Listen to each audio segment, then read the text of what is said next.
Good evening, family and friends. I'm Mac. Beads is with me here. Episode 5. Here we go, dude. Let's rock and roll. Let's Gonna get it. gonna talk a little college football plans for the future. Talk a little bit about this college football playoff, little state of the NFL. But we have something we want to get right out there right away, so the people know. Moving forward with Brent happily wrapping up some of his finals right now for school. So congrats on that. One Bible's worth of paper left to write, but then he's all done. And then we're going to kind of start doing a little more frequent episodes because really one of our bread and butters, at least amongst the two of us, is we both love draft season. We have a group chat of just a bunch of guys who love looking at prospects and talking about them. Hey, we like this guy. We like that guy. I don't like what this guy's fit would be. So moving forward, we're hoping the fans out there, you guys listening, who we love, thank you to anyone who's listening. We're going to be starting to throw you guys a little bit more coverage in terms of, hey, this is going to be a day dedicated to wide receivers.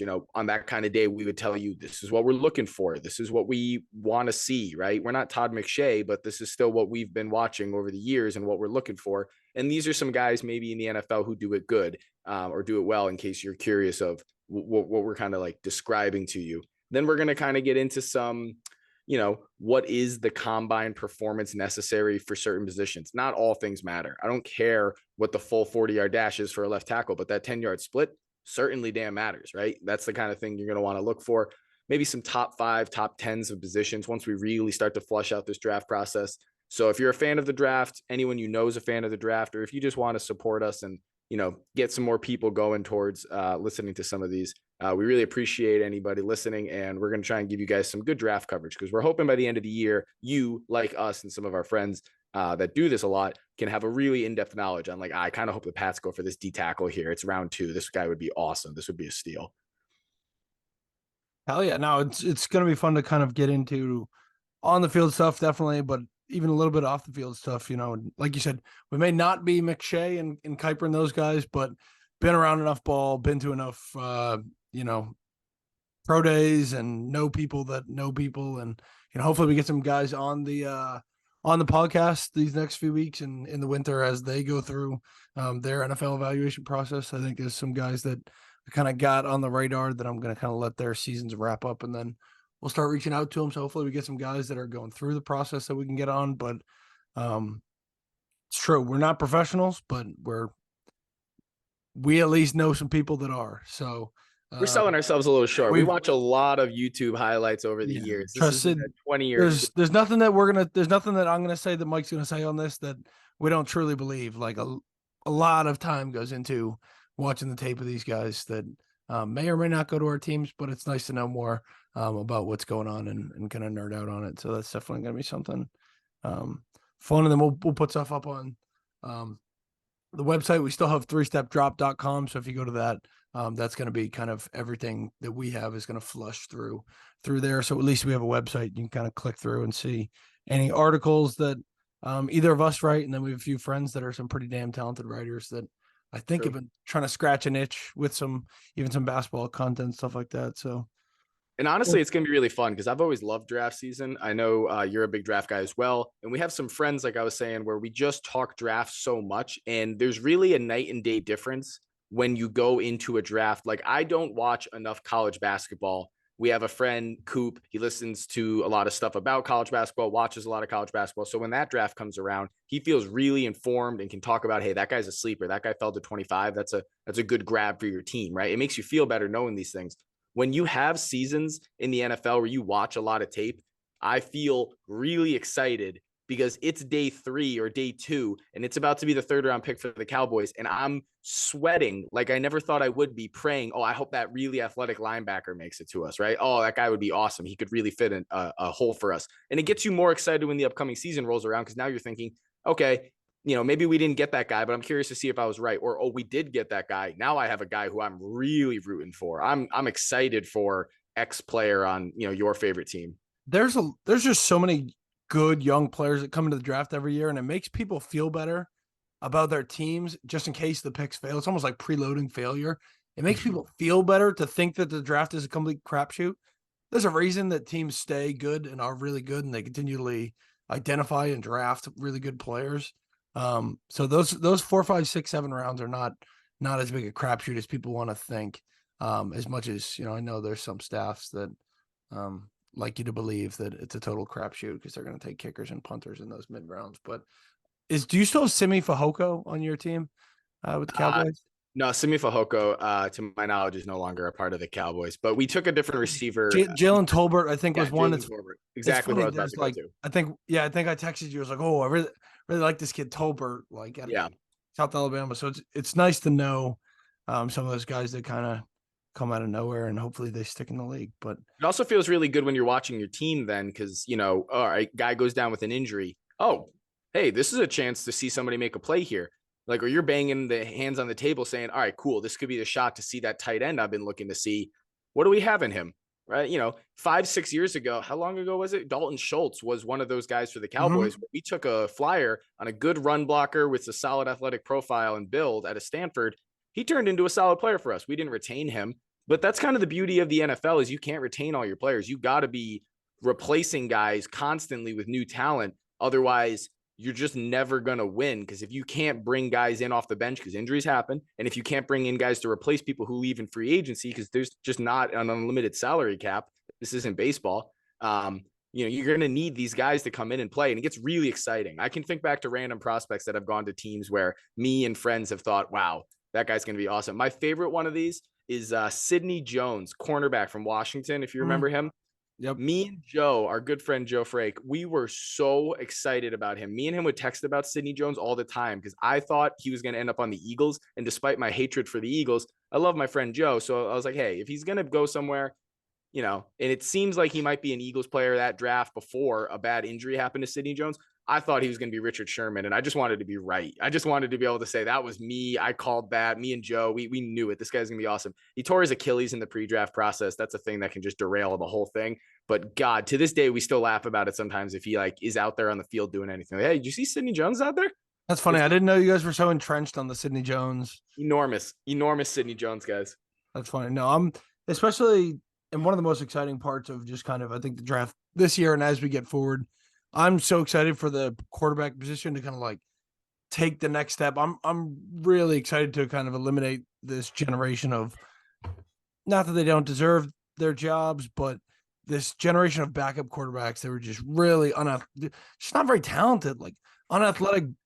The days of your quarterback getting injured and our team is effed now, season's over, I think are beginning to go away. Where I know the Browns had Flacco, but Deshaun goes down and now it's Dorian Thompson-Robinson playing. That I'm hoping in 2 or 3 years it's one of those things where Caleb Williams gets hurt, but now Bo Nix is coming in the game, or Spencer Rattler's coming in the game. It's more exciting than the Brian Hoyers, and you've been watching Chad Henne for 10 plus years. And look at Jake Browning, Washington product, right? He was electric in college, and in his last 2 games, he's thrown for almost 300 yards, 3 picks, and only 300 yards each game, 3 total touchdowns, and only 1 pick. Right. And 1 rushing touchdown in each game. This has been a solid guy to come in. He beat a really good Jacksonville team and has kind of kept the Bengals playoff hopes alive while Burrow's down. It's a quarterback league, and it's just the process should be so I would advocate for a team taking quarterback every year. I don't see why not. I loved what the Ravens did going to get Malik Cunningham from the Patriots, because the Patriots are dicking around with their quarterback position. If you believe in a guy, that's not a move for this year. Malik Cunningham's not going to do anything for you this year. And whatever you think about him, they are investing. Clearly, they know what's going on, investing at the quarterback position, despite already having an MVP at on the roster. This is a next year after type of thing. So we've even seen some famous examples of you don't need to just go for one quarterback like Bren's alluding to, because you never know when that guy is not going to be the guy. Well, I'm just saying if you already have the guy. The two guys I think of right away when I bring this topic up is the Eagles had Carson Wentz, and people were, calling him an MVP before he got injured. Then they win the Super Bowl. They go out of their way to take Jalen Hurts a few years later, when at that point, Carson Wentz had already shown a couple signs of, hey, I might be a turnover machine. But they didn't really need to go get Jalen Hurts. They'd already paid Carson Wentz. You couldn't convince a single fan that wasn't their best pick in the last 10 years that they've done. And then I think back to the 2011 draft. The Washington Redskins at the time take Robert Griffin III 2nd overall, but they double down in the 4th round and take Kirk Cousins out of Michigan State. Well, thank God they did that. Exactly. And I mean, even using the Patriots again, I think the Bailey Zappi, like there's really not a lot of difference between Mac Jones you took in the first round. You're paying a lot more to a Bailey Zappi. Like, just continue to fire. Not that you're gonna go find the next Patrick Mahomes in these middle rounds, but finding guys that fit your culture and just throwing darts. It's like the lottery. If you don't play, you can't win. You got to try. Are Yeah. You ever seen anybody play Keno before? you kidding me? Bren, we're from New Hampshire, New England. Yeah, I've walked into very sketchy restaurants and just seen people ripping Keno at like an old age at a table all day. It's almost sad, but it does look like a lot of fun. It is. We had our Secret Santa exchange at a bar today for work and watched. It's kind of funny seeing other sides of people. Watch one of my bosses just absolutely locked into a game of Keno. Yeah. And he's like living and dying with each number. And it's like, what's happening here? It's like, this is my old job when I used to work for a point of sale system for restaurants. I would walk into restaurants all day. And sometimes I walked into these little kind of crummy, hey, this is where all the people, older people in this Massachusetts town go to, like, get drinks and food. And there'd be a Keno machine in the middle and they're just all playing. It's on the TVs. It's not even sports on. I'm like, so we all just came here to do this? I thought for a long time it was just something that restaurants put up in the background to, like, oh, look, hey, there's this you got a little game going in the background.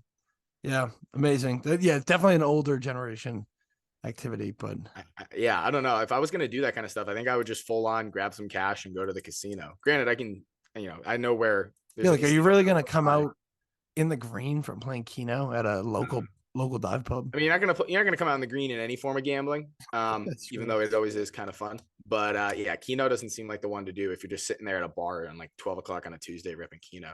But all right, let's get into it a little bit, Bren. We wanted to do a draft, not just a draft of NFL players. We had kind of teased this last time. We want to get into the spirit. I don't know where my Santa Claus hat is, but I just bought one. It's kind of hiding somewhere around here. Christmas movie draft.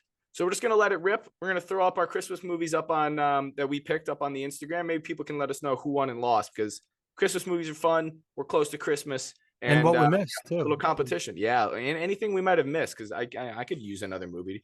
I wish I had a Yule log behind me. I wish I had a little like fire situation, but it is what it is. I had one at work today. It felt very classy. We put it up on the TV that's behind my desk.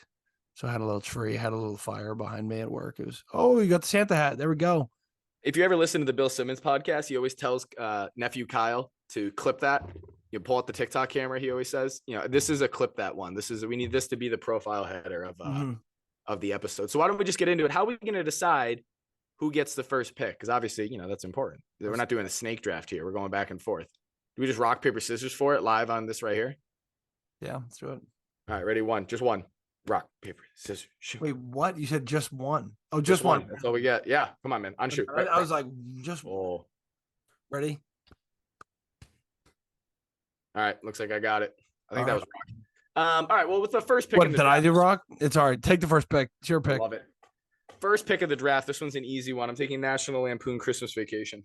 I had a feeling that was going to go to the top. So let me mark off my list. What do you got for me?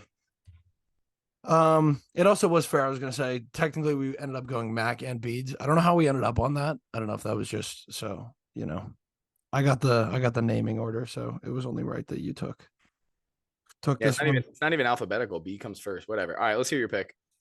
Maybe it's shorter. I don't know how we ended up on that. Very, very, I think, popular pick. It was popular at our company breakfast we had the other day. First round pick, the Grinch. Wow. Not where I thought you were going. Yeah. I can't believe I just grabbed the two best players in the combine or in the whole draft. I'm going to take Elf. That was an easy pick. It was funny. I was actually going to say this before. I wish I did say it. I was going to say Elf is like LeBron, where it's like everyone's going to say Elf. So yeah, but there's a reason. But I didn't say it. So yeah, I mean, there's a reason LeBron's LeBron. I had the Grinch. What a choke job. I hope you had Jim Carrey's Grinch, because that was the version I had. It is, yeah. I'm just going to cross off the Grinch because I can't draft that. All right, you're up. It's so funny. In my tiers that I wrote down here, Elf is so good, and it was said so much that I just didn't even write it down. Wow. It's like I just kind of assumed. I kind of was assuming it was going to be your first pick, so a mistake in the pre-draft process by Bren. What do you got for your second pick? Not a good sign for the NFL episodes coming up. I picked it the other day. Four Christmases, Vince Vaughn. Excellent. Excellent movie. It's amazing. It's so funny. I love that It's movie. one of those stupid movies I catch my dad watching all the time, and he's crying laughing. And I'm like, what are you doing over here, dude? And he's just ripping Four Christmases anytime it's on TV. Great There's pick. so many little scenes with you get John Favreau in a mohawk pretending to be a semi-professional UFC fighter. Like, It's unbelievable. With my third pick, I'm gonna go to one of the oldies, one that maybe you're you and your parents watched when you were a little kid. I'm gonna go with A Year Without a Santa Claus, the one with Heat Miser and Snow Miser. Right? mm, I love that one. So I'm gonna rip that for my third pick. wow. So this is my third pick. Yeah, you're up. I just saw a little bit of it. I'll have to rewatch the whole thing, but just such a classic, still holds up. I'm gonna go Home Alone. Hey, excellent. That's an excellent pick. But I'm not gonna lie, Bren. My pre-draft process went phenomenal. My big board, it's just going. You're just nailing it. I couldn't have asked for a better. I was thinking about that. We're so yin and yang that it was like our boards. We might be evaluating on totally different. Hey, and that's kind of the beauty of the criteria. real. That's kind of the beauty of the real draft process, right? Yep, What do you exactly. value? Do you value the length in a cornerback, or are you looking for speed? Right. So my fourth pick, though, I'm going to take Die Hard, a controversial yet excellent Christmas movie. Die Hard will be my fourth pick. That was an easy one as well. Yeah, you're trying to stir the pot with that one. I don't even think I'm stirring the pot. I think we've all agreed. Rotten Tomatoes has it ranked in its like top 10 like Christmas movies. People just agree it's a Christmas movie. It can't not be. I'll give you that, but to counter like the internet thing, just Googling best Christmas movies before this, some of the stuff that pops up is just absolutely insane. Like not Christmas movies. I think you're gonna love my next pick. So go ahead. I love it. Now we got a big bunch right here, just like the quarterbacks this year. This is the Bo Nix cluster.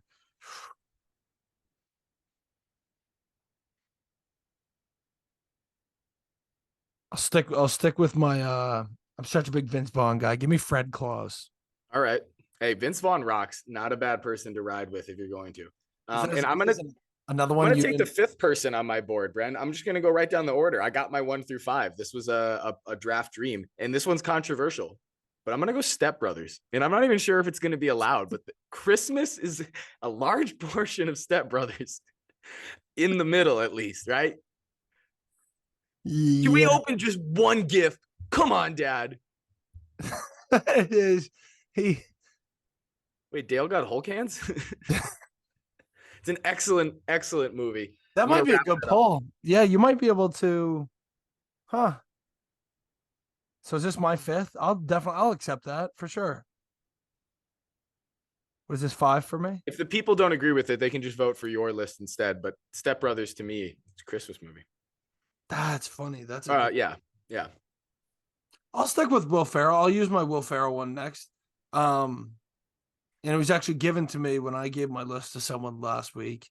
Daddy's Home 2. With oh wow. Okay. All right. With Ferrell and Mark Wahlberg. I had not seen it, and I was kind of scolded for not putting it on my list. I was gonna go Polar Express with that one, but see, I kind of thought Polar Express was coming. The rest of my big I probably should. I'll let me go Polar Express just because we're going voting. But Daddy's Home is gonna be my honorable mention. It was funny.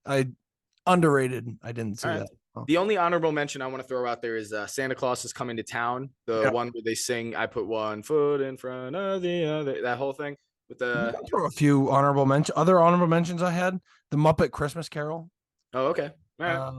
And then Office Christmas Party with Jennifer Aniston and Jason Bateman. I had that on my list. That's my number. That's at the bottom of my list because I was like, if I need to pull one, that movie's hilarious. That movie's really, really funny too.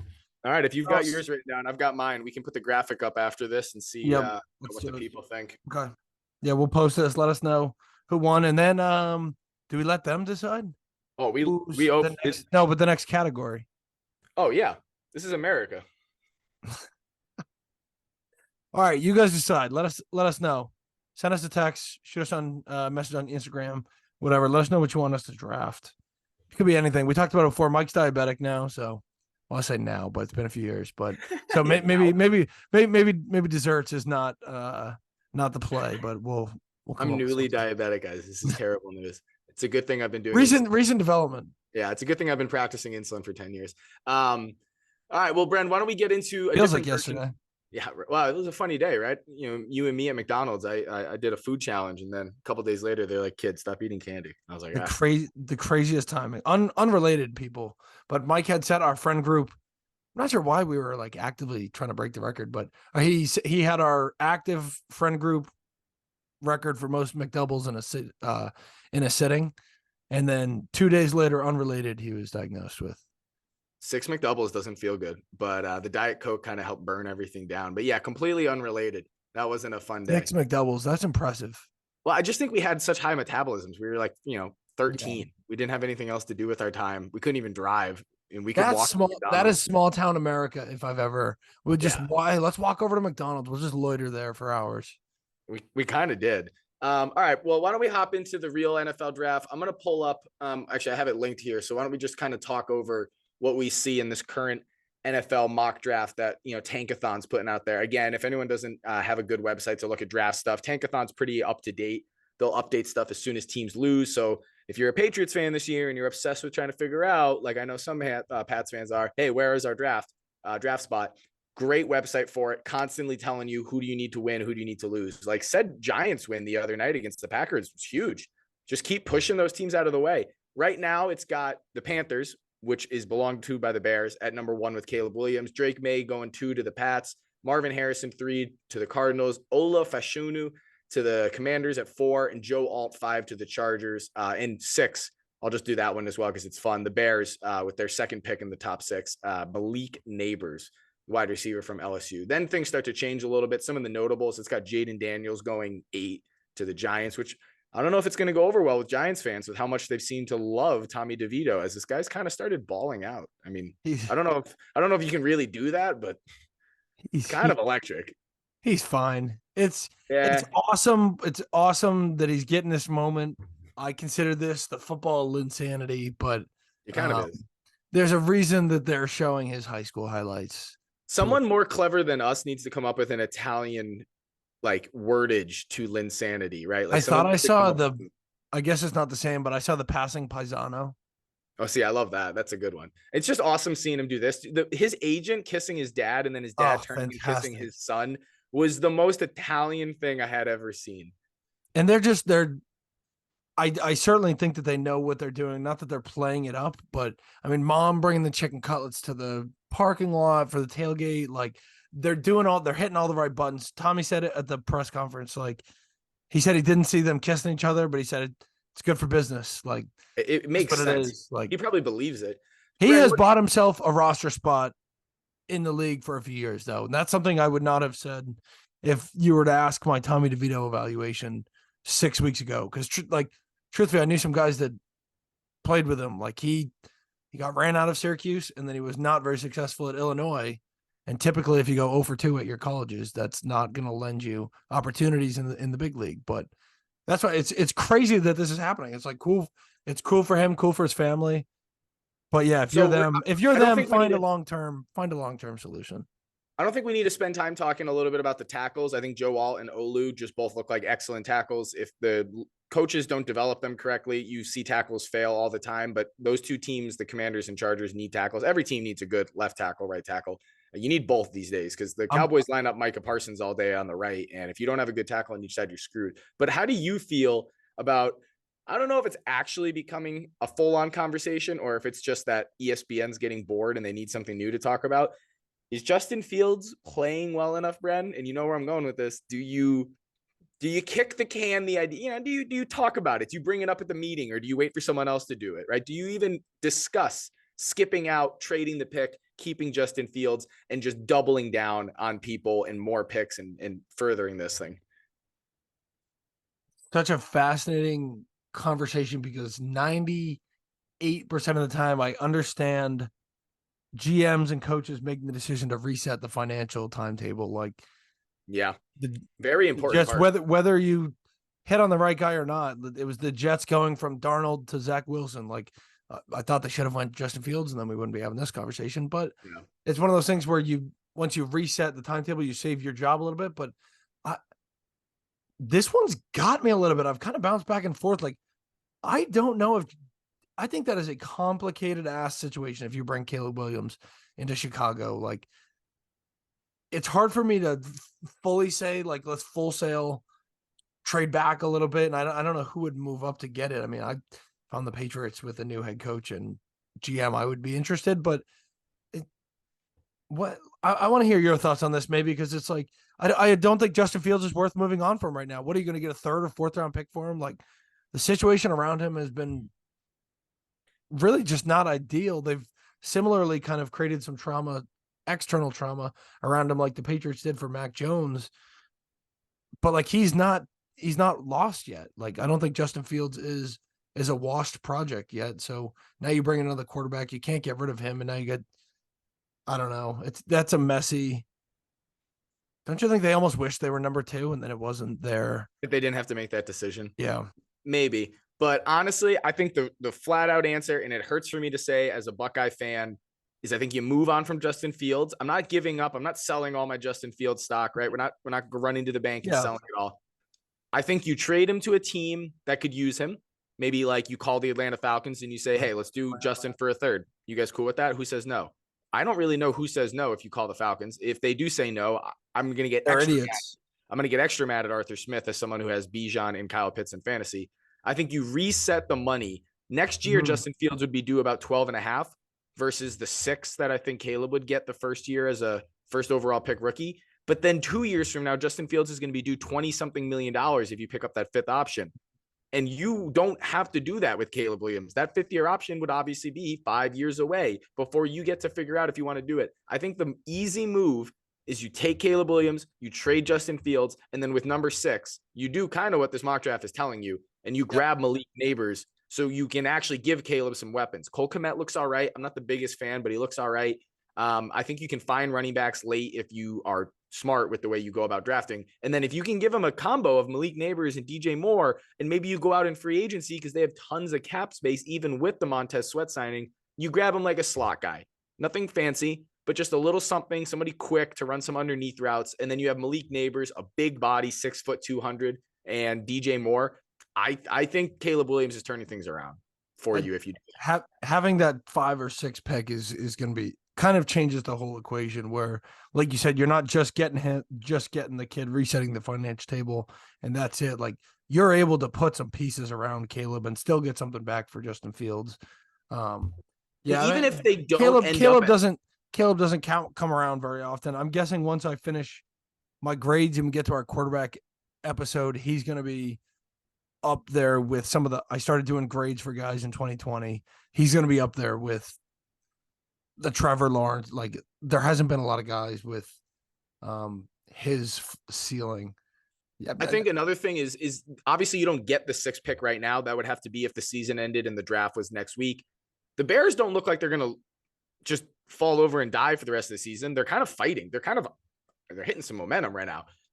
So if they start to win a couple more games, oh no, we don't have the 6th pick, we can't get Malik Neighbors. There's other good. This is a good wide receiver first round class, right? There are Keon Coleman, there is Rome Odunze, there is I'm trying to think of some of the other ones just off the top of my head. Xavier Worthy, Emeka Ibuka, right? Like, there are guys, even Brian Thomas, Emeka Ibuka, Malik Neighbors' teammate at LSU, Brian Thomas Jr., another big body guy. If you want to give Caleb Williams a 6'4" receiver to throw the ball to. Big bodies. If you want to go get Keon Coleman's teammate, I'm a big Johnny Wilson guy. Johnny Wilson. There are guys 6'7" and 1/4. Get, so they can load up for Caleb Williams and kind of compete. They're kind of in a best of both worlds now, and it's funny how much the Panthers screwed this up because they were so excited to go get the quarterback because their new owner is like the most I need to win right now kind of guy. So he forced them to go get Bryce Young, and not that Bryce Young's not awesome, but if you were going to force them to go up and do something like this in a class where it wasn't like, oh crap, everyone needs Bryce Young, this is the year to trade the huge package for the first pick, like what they did with the Bears. You should have done that this year, not last year. I guess hindsight's 2020, but yeah, if your team is not ready and now you make the trade, and now that trade is essentially coming at the expense of your young quarterback, like, to go, we're going to go get Bryce Young or player X, but now we don't have any other assets to build around him. You're almost kind of doing yourself a disservice with the original trade, where it's like, no linemen.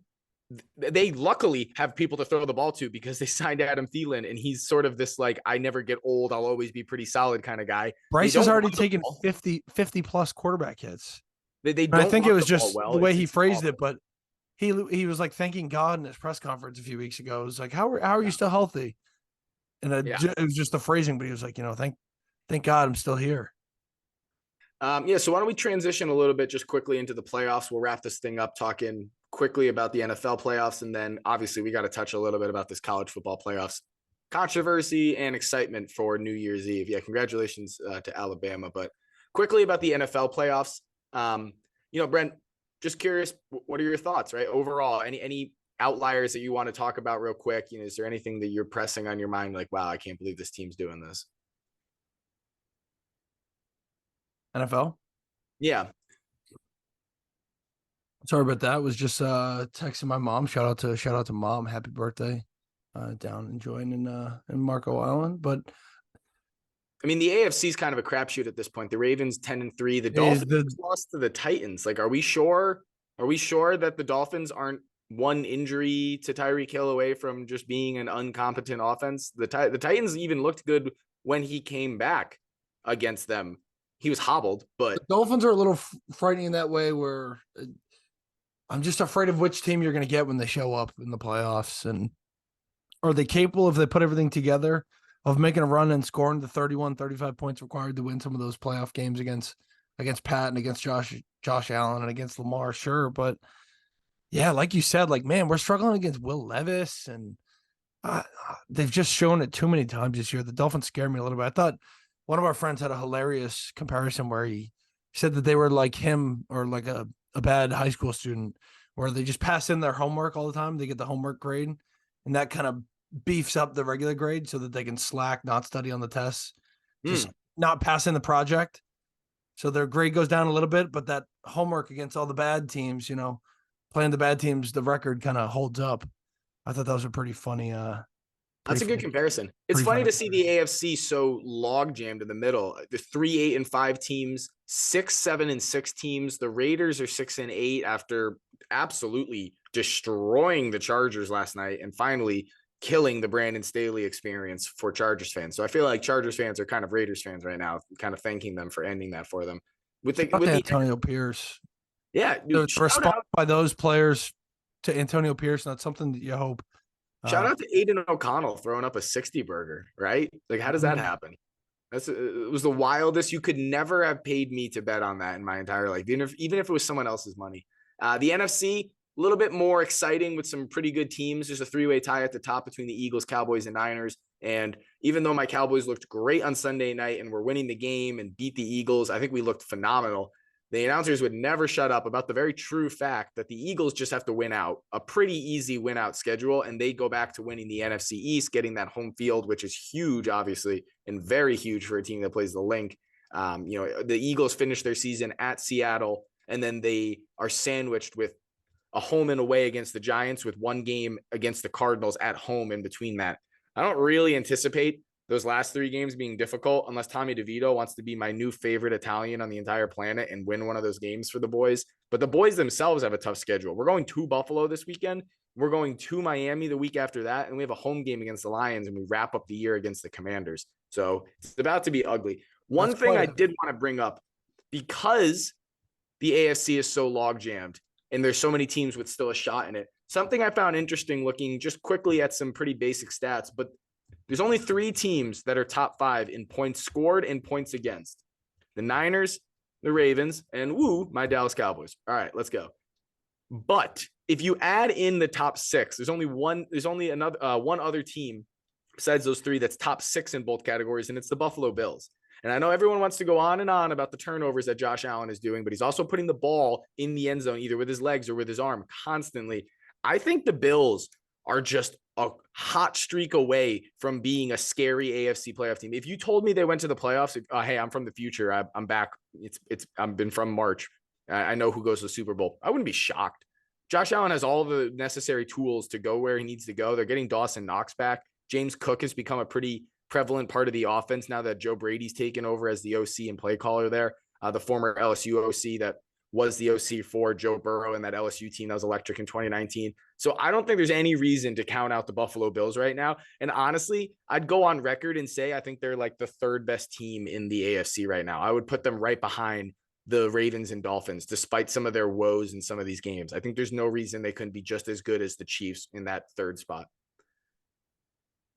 I like the way that you put that too. I think that's always been something about Josh Allen that I've thought where obviously this year I think he's on track. He's got 14 picks right now, but he threw 14 last year, threw 15 the year before. Like I wouldn't be surprised if he kind of evens that thing out a little bit. He could still finish with a career high at 16, 17, but I don't think he's as reckless as people want to make it seem. Like even last year, every year it seems like he's getting killed publicly for being a bad decision maker, this, that, the other.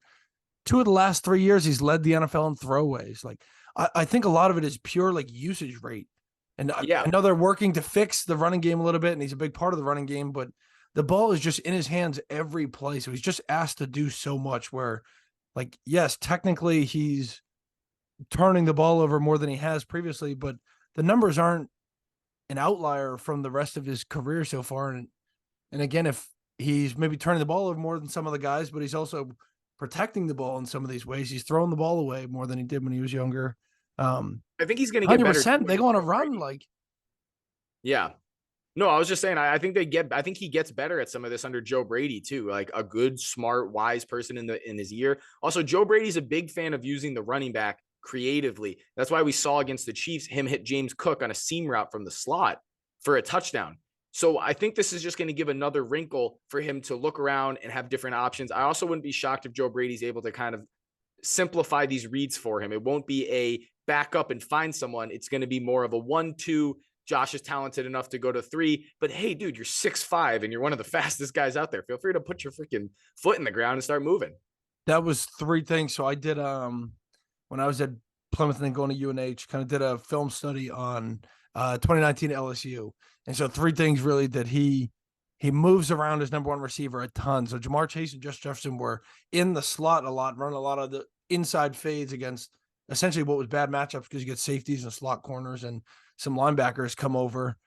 So if he can kind of start moving Stephon Diggs around, creating some of those matchups with pre-snap motion, stuff like that. And then run game. I mean, what Clyde Edwards-Helaire had 80 plus catches his last year at LSU.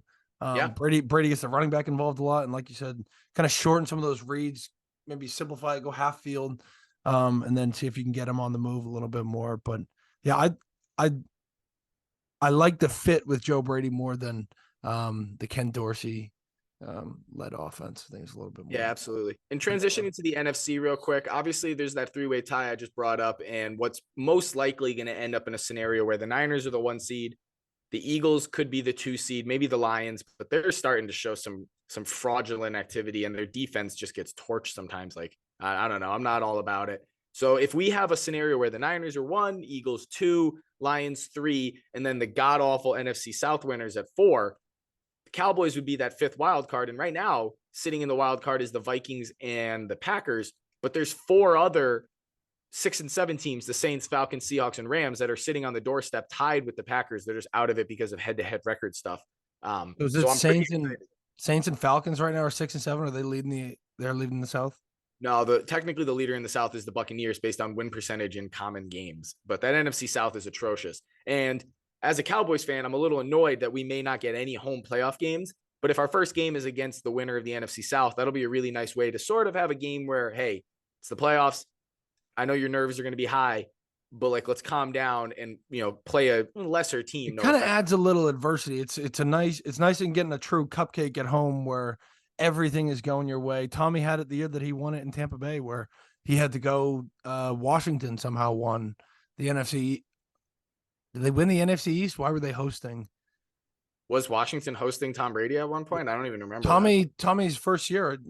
I'll look it up, but I'm pretty sure he was on the road against. Let me double check that so we're not.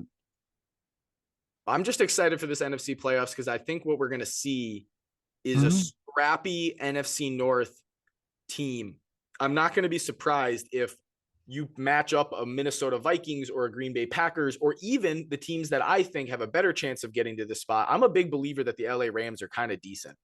that the LA Rams with Matt Stafford and Sean McVay, a team that's won before, has great weapons and still a talented defense in some spots. If they ended up as the 6th seed and had to travel to Detroit, I don't think that line, if you set that line right now for the playoff game, I don't think that line is too big. I think the Lions are +4, +5. And maybe I'm overstating what I believe in with the Rams, but the Lions are playing some of their worst ball right now. And the Rams just went toe to toe with the Baltimore Ravens, who people could make the argument are the best team in the league.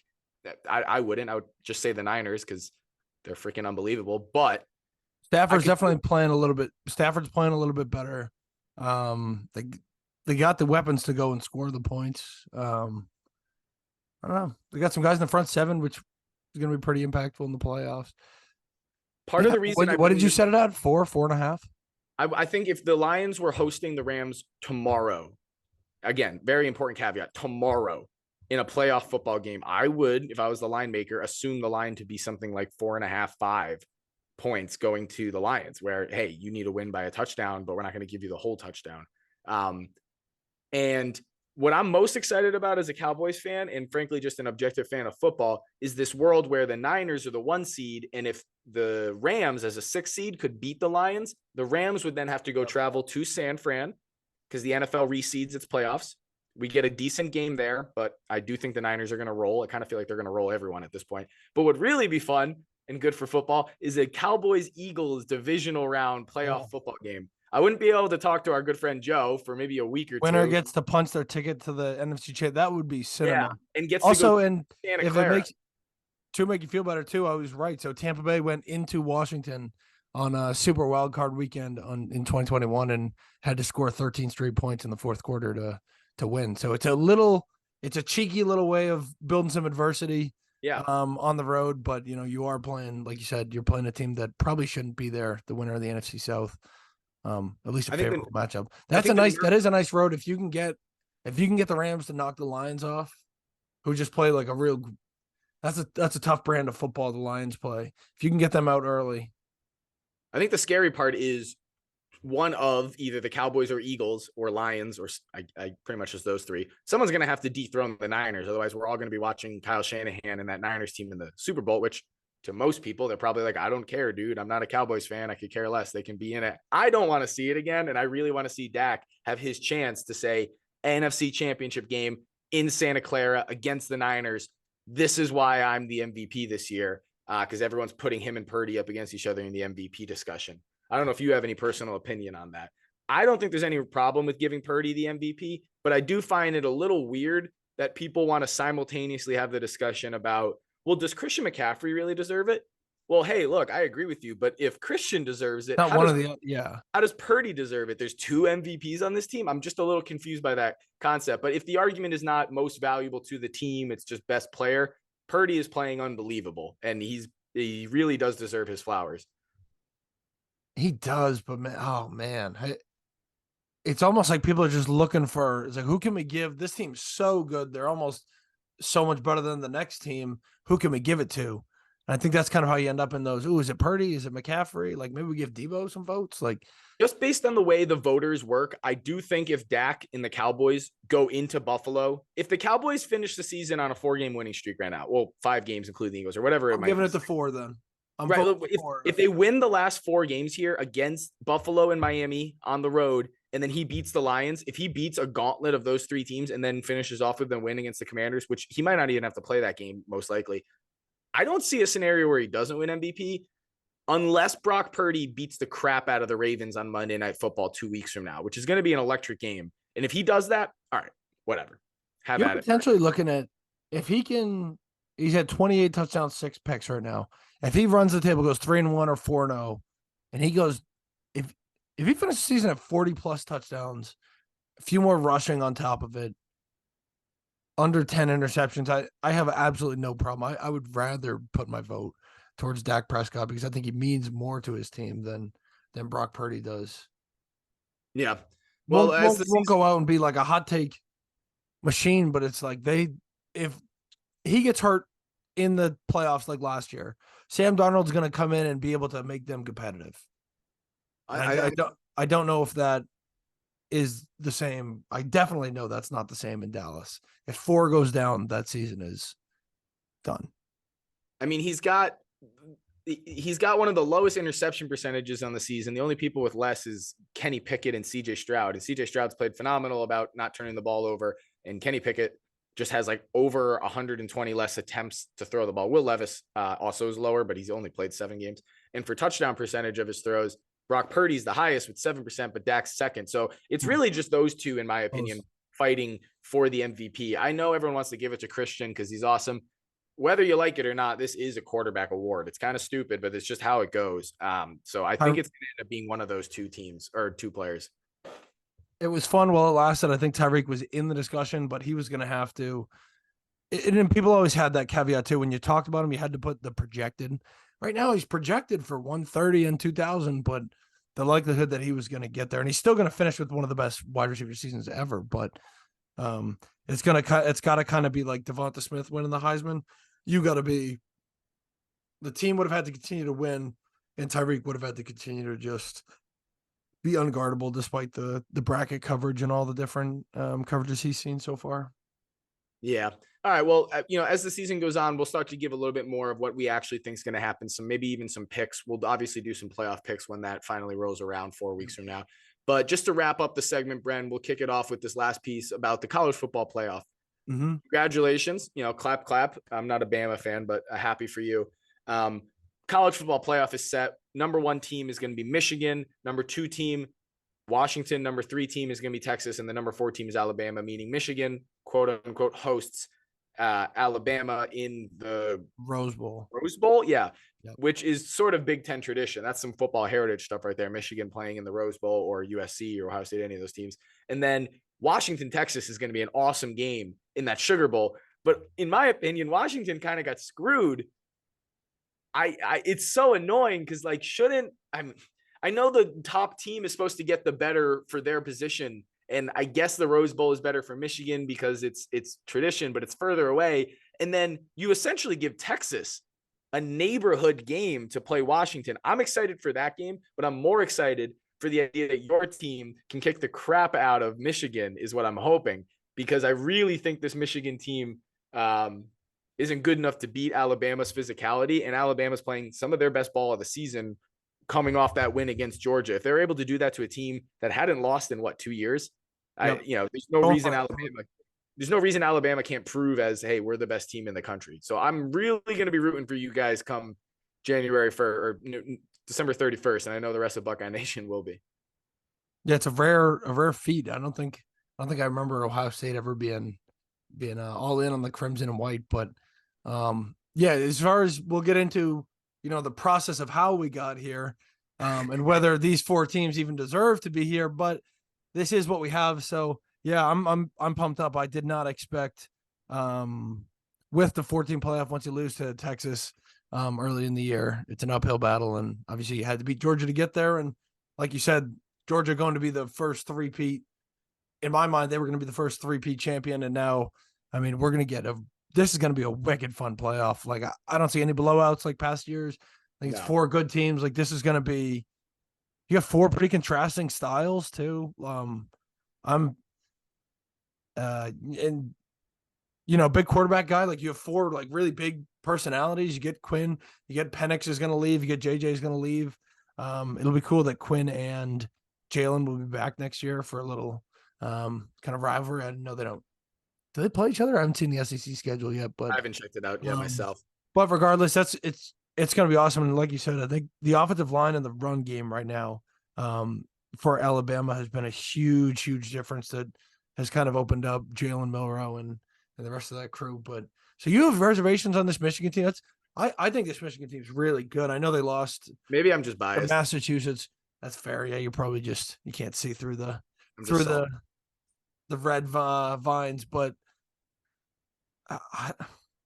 I'm very solid. One of my favorite memes was that Michigan's not going to win because they had all the signals scouted for Florida State and not Alabama. So what was up with Michigan's reaction? I mean, I don't know if I'm just being biased, but that reaction when they saw that was a mess. That was bad.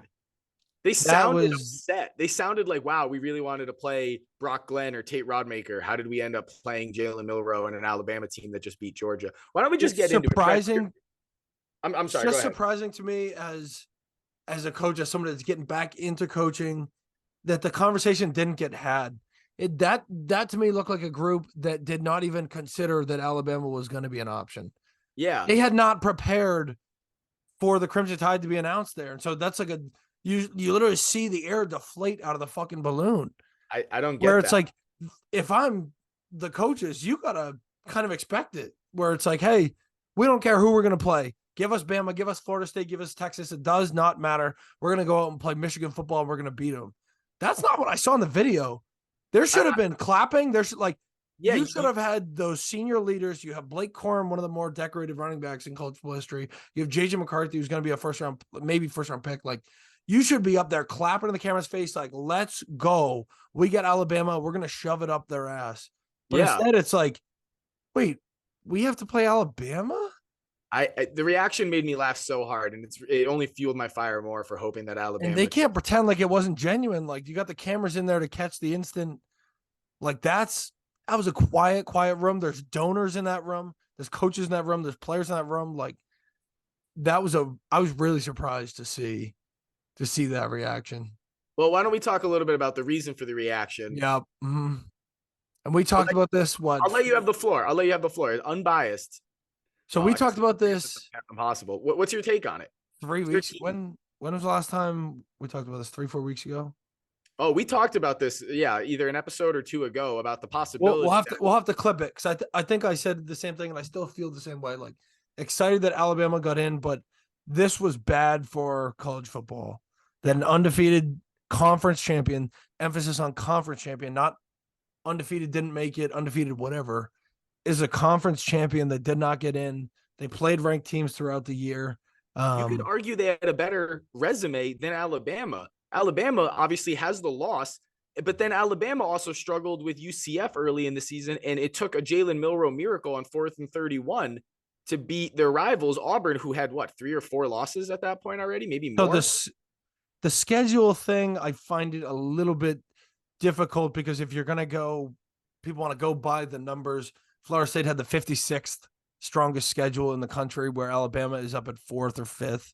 Yeah. It's one of those, I understand some of the metrics of maybe how they got there. And Brian Kelly, even, and Brian Kelly is certainly not the voice of reasoning all the time, but Brian Kelly, somebody, he said he played both of those teams.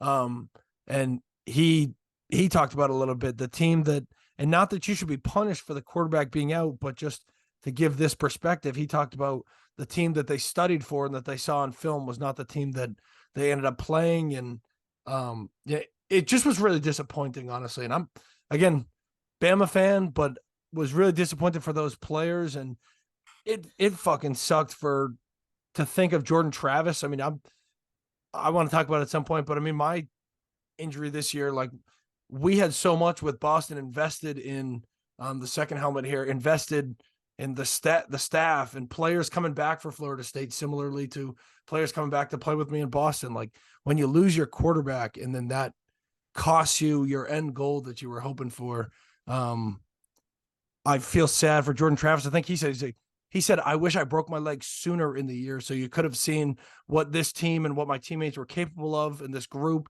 So it disappoints me, for him to be going through this, where he's kind of putting a little bit on himself, where, they did everything that they could, everything that the committee asked of them to get into the playoffs. And they probably should be. Now, 5 minutes ago, I said, I think we have 4 great teams. There's going to be no blowouts.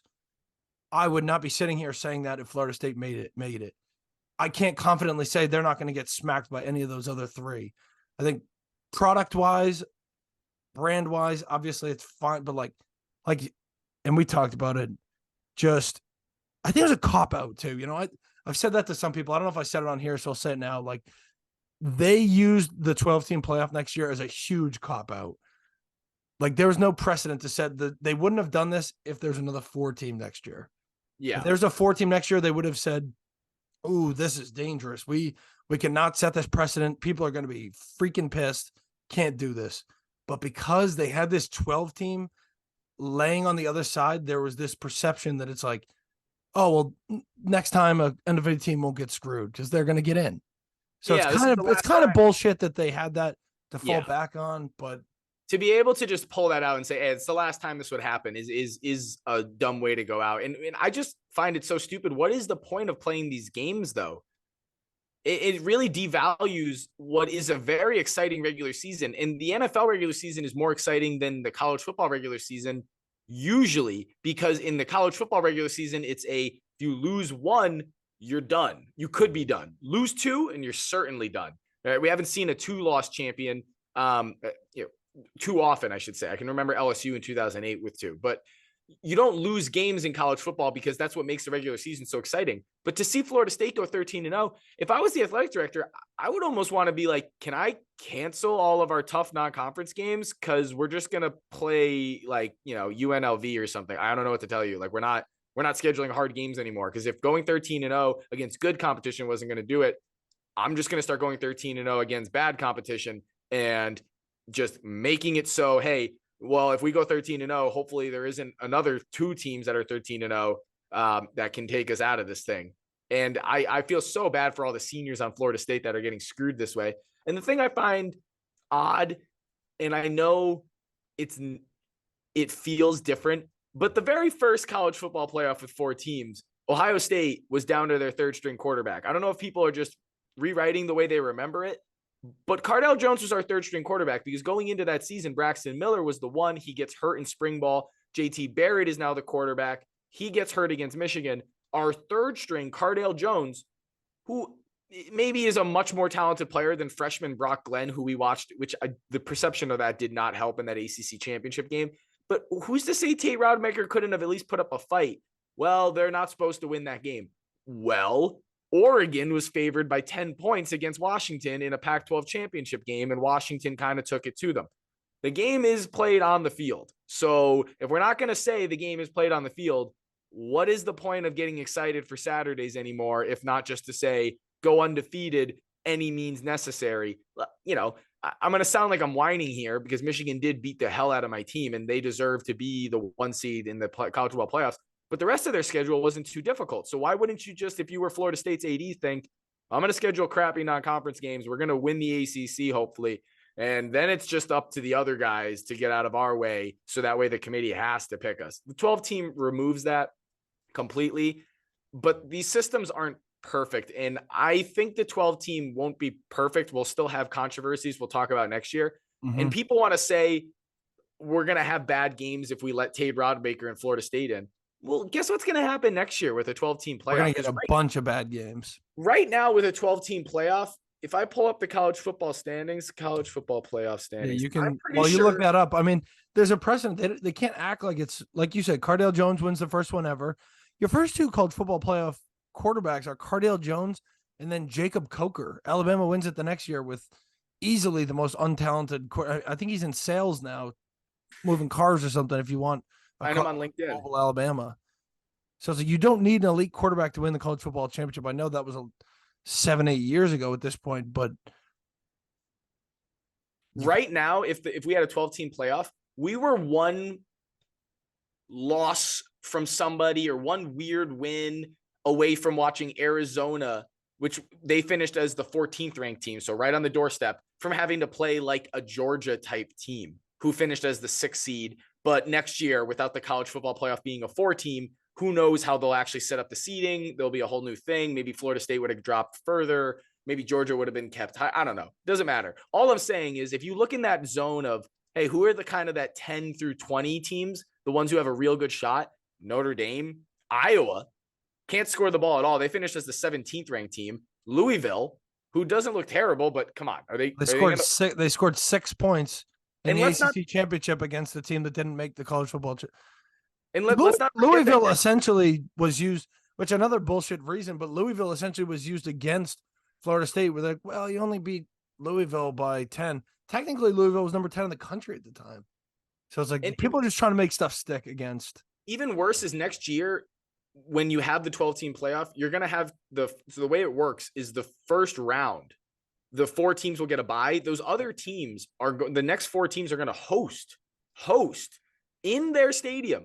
So you're really going to tell me that we're concerned about, well, there might be a blowout. What if Louisville had to go into Sanford Stadium to play Georgia? Is that going to go over well? What's the line the line makers are setting that at? 17? 18? Maybe more? Like, I might be overstating it, but come on. Like, we can't pretend like there's not going to be some bad games. And again, I'm saying that not because I do think Louisville would get destroyed, but because the game plays out on the field and we have to watch it happen. If it was that easy, everyone would just be sports bettors. The committee's making it seem like these things are automatic. We can't change it, but I always thought 6 was the perfect, like just like the NFL, you give the top 2 their bye, and then you have a 4-team playoff off that. I actually really like 12 because I think 12 is going to open the door for them to give an automatic berth to a group of 5 Group team. of 5, yeah. Mm-hmm. And despite the fact that Liberty or James Madison or one of these schools might not play well some years, it's just going to open the door. And what it will do, in my opinion, is what happened in college basketball for a little while where, hey, there's kind of a reason to go to these group of 5 schools. Hey, I'm a pretty good recruit, but am I really ever going to play at Georgia? I'm just going to transfer to Liberty. Particularly with the quarterback market right now. I think the transfer, and that's going to be something that we'll have to do a weekly, but the quarterback transfer market, that's going to be a big part of this whole thing where, you're trying to build your program. You go get veteran quarterbacks in those mid-market. You got a bunch of really good seniors, maybe Ball State goes and gets a guy. Opportunities for guys at bigger schools to go down and collect some NIL money and try and compete for at least a berth, try and punch the ticket into the playoff. All right. Well, I think this has been a great episode. Just to end it, Bren, real quick, right off the dome, college football semifinals. Who you got? Who do you think is going to be in the championship, and who's going to win it? Go ahead. I'm gonna go Alabama and Washington, and then are we going one step further? Go one step further. And then I'm gonna go with my guy. Just because he's lefty doesn't mean he's like Tua. I think Washington's gonna win the national title. Wow. Mm-hmm. All right. Well, I've got an Alabama, Texas. We're going to have a rematch of 2009. 2009. Yep. And I'm going on record here, baby. Hook 'em. I'm the Colt McCoy revenge game. He's not getting hurt this time. Quinn Ewers, Alabama in the college football playoff national championship, and Texas can officially say they're back. That would be the way I do it. That'd be awesome. Arch Manning, officially the backup as well. Malik Murphy, another guy on that quarterback carousel. He's already transferring out. I don't like that. That's something we can get into. I could go for the next 20 minutes, but a lot of guys transferring. I know Chip Kelly actually was one of the first coaches that talked about it. He's not letting guys that are already in the portal play in the bowl, which I don't really know why they would. But apparently there's some coaches that are like letting their guys that are in the portal play. But Chip Kelly was the first one that was like, yeah, no, you're good. Good luck, guys. Well, but why do you need to declare before the bowl game? Yeah, right. Do it after the season. All right. Well, hey, this has been a lot of fun. Anyone listening in, we're hoping you enjoy it. Let us know if there's anything you want to hear us talk about in the future for draft season stuff. We're always down to take comments and suggestions, or even if you've just been making a debate lately and you want to hear us, maybe chime in a little bit about a topic of discussion you and your friends have been having. Let us know what you want us to draft next time. And, this has been fun. Another great one. We love you all. Beads, love you. Love you guys. We'll talk to you guys soon. TLT. Peace.